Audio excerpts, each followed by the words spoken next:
Hindi mo na kailangan malaman pa kung sino yung nag-aaway-aaway dyan. Hindi mo na kailangan malaman kung sino yung nagkakanakawan. Hindi mo na kailangan malaman kung sino yung naghiwalayan. Ako yun ha, sa sarili ko yun. Yun ang natutunan ko. Kaya ngayon na nandito kami sa dagat, sobrang pasasalamat ko. Mainit, oo. Parte yun eh. Ramdam mo yung kalikasan. Pag gumagalaw yung tubig, gumagalaw ka rin. Kapag mainit, napapaso ka. Kapag umuulan, nababasa ka. Yun ang totoong karanasan. Naramdaman mo yung kalikasan. Lagi ko nga sinasabi, hindi tayo magtatagal dito sa mundo. Lahat tayo may katapusan. Nasa sa atin na lang yun kung ano ba talaga yung gusto natin na mangyari sa buhay natin dito sa mundong to habang nabubuhay pa tayo. Maraming beses man tayong magkamali, maraming beses man tayong madapa.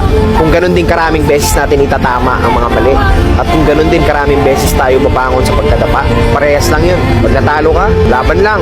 Mananalo ka rin. Lahat ng bagay sa mundo may kabaliktaran. May gabi, may umaga. May maulan, may mainit. May malalim, may mababaw. May mahina, may malakas. May itim, may puti. May babae, may lalaki. May tao, may hayop. Kaya kung may negatibo, may positibo. Titingin ka ba doon sa makakasama sa'yo? O titingin ka doon sa makakabuti sa'yo? Enjoy the life!